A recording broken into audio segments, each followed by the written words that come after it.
Brand new video. Today we're doing two NFL player props here on PrizePicks for Monday Night Football. We got the Raiders versus the Packers here in Las Vegas.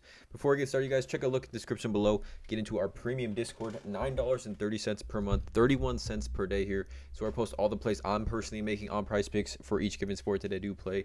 We also have some other premium cappers in there as well that post all of their plays, research, and analysis. Just a super positive community, you guys. Everyone really in there just trying to help each other win. Everyone's posting their own slips, what their thoughts and analysis is on why they're taking specific plays and things like that.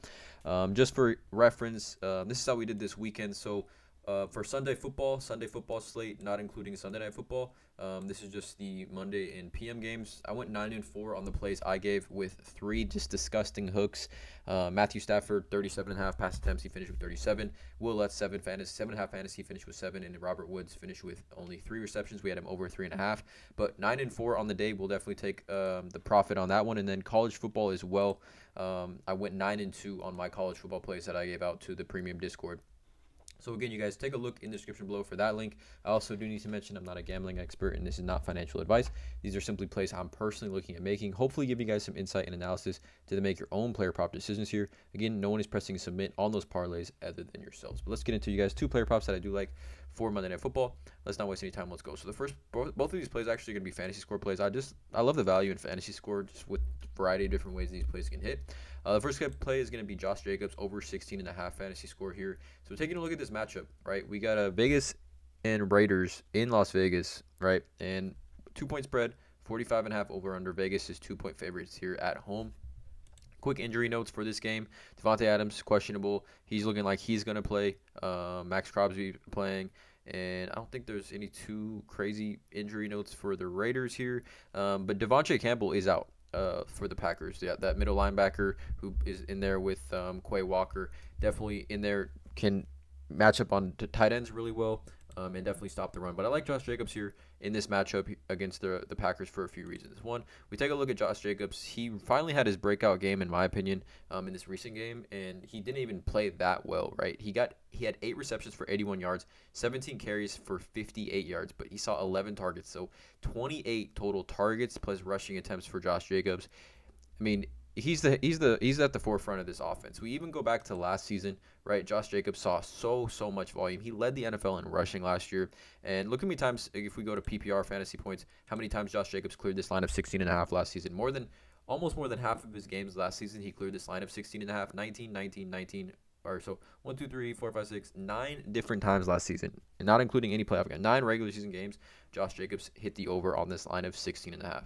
It's just the absolute smash spot against the Packers, who on the season allowing the 5th most fantasy points per game to the running back position. 5th most, 28.5 fantasy points per game to the running back position. We look at running backs this season versus the Packers. I mean, just in their last game, you guys, I think the Packers had a bye this past week. So David Montgomery had 34.1 PPR fantasy points against the Packers. 34.1. He had 121 yards on the ground on 32 rushing attempts, which Josh Jacobs not going to see 32 rushing attempts, but he's going to see 18, 19 rushing attempts. David Montgomery also caught both of his passes here for 20 yards, but 3 rushing touchdowns. We saw Bijan Robinson, 21.2 fantasy, had 124 yards on the ground, as well as 4 catches for 48 yards. And you can see the receptions for running backs versus the Packers so far this season. We've got 6 different running backs have had at least 3 receptions versus the Packers this season. We just take a look at the Packers. Like I said, 4th most fantasy points to the running back position. They are also allowing through only 4 games, right? All these teams have played 5 through 4 games, allowing 26 receptions to the running back position. We see the team that is, I guess, on pace with them as well is the Chargers, and that's who Josh Jacobs just went absolutely crazy against, finishing with 27.9 PPR fantasy points. We also take a look here at the Packers, just rushing defense yards per game. They're giving up 155.3 yards per game on the ground, which is the 2nd most in the NFL, only underneath the Denver Broncos, who we just saw Breece Hall went absolutely crazy against.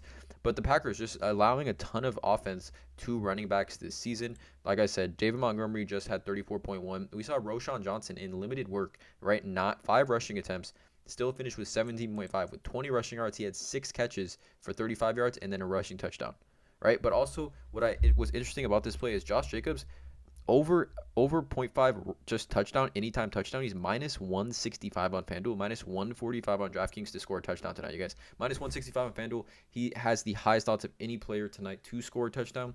I mean, minus 165 on FanDuel to score a touchdown for Josh Jacobs tonight. If he can score a touchdown with all the other work he's going to receive in this offense, 16.5 is just a little bit too low for me. Taking the over on Josh Jacobs, I think it's just the safest play of any fantasy score, given the volume that he's going to see, right? He came off, the holdout on the offseason, was seeing a little bit of he saw 19 rushing attempts in week 1, but in general, they were kind of working him in as he did miss a good portion of training camp. But I like Josh Jacobs here, 16.5 against the Packers, just a little bit too low, given he's 0.5, over 0.5 rushing touchdown, or over anytime touchdown, receiving or rushing, minus 165 over on FanDuel. I like Josh Jacobs over 16.5 fantasy as the first play. The second play is going to be Jordan Love over 16.5 fantasy score as well. So both these plays, 16.5 fantasy scores. Jordan Love here, we take a look at him. He's hit the over on this in all 4 games of the season. All 4, 23, 20, 25, and 19.6 against Detroit, which he did not play well. I think he finished the first half with like 2 fantasy points, had 2 interceptions in that first half, just didn't play well at all. He finished with 19.6 fantasy points, throwing 2 interceptions, had -2 rushing yards, did score a rushing touchdown here, but 2 interceptions, you guys, 19.6 fantasy for Jordan Love in that game. So without those 2 interceptions, he's been on pace for 20 plus fantasy points in all 4 games here. And to me, this is a strong matchup against the Packers. We look at the Packers, right, this season versus quarterbacks. They're right, what is this, 2023 versus quarterback position. The Packers are down here 19.6 fantasy points per game to the quarterback position. But we look at quarterbacks this season versus the Green Bay Packers. Or sorry, what am I saying? The Raiders. Jordan Love's on the Packers. The Raiders, right? They're right here, actually. So 22.8 fantasy points per game to the quarterback position. We look at quarterbacks this season versus the Raiders. 3 quarterbacks have gone over this line. The only one that went under was Russell Wilson in that week 1 game.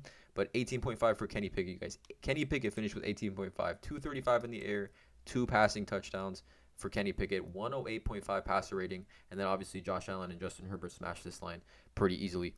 But we look specifically, like I said, against Jordan Love. He's in an offense where he has a ton of weapons, and overall, the Raiders, they're not really getting to the quarterback. We look at quarterback pressure, right? The Raiders are 4th fewest quarterback pressure to the position this season.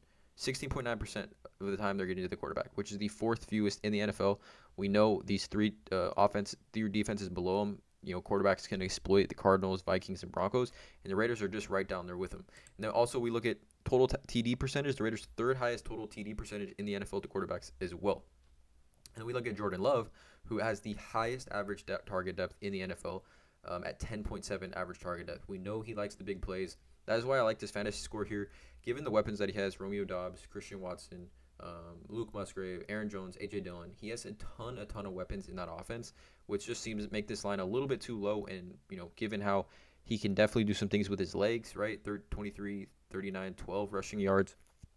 And just given how he's performed this season, I just think it's a little bit too low. We take a look at Daily Grind Fantasy as well, which, again, combines all the sportsbook odds for a specific player and gives what their fantasy score should be.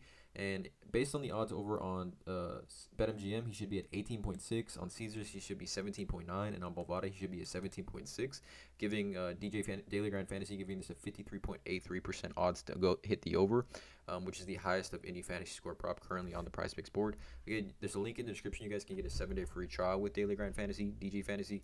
In my opinion, one of the better research tools in sports betting, as well as the Outlier. You guys, you can get a 7-day free trial with them as well, with the discount, with the link, in the description of this video. Both of these tools I use every single day in doing my research. So if you're doing your research on your sports betting every single day. So again, drop a like on this video, guys. Hope you guys like this video. Hit that subscribe button. See you guys in the next one. And as always, let's cash.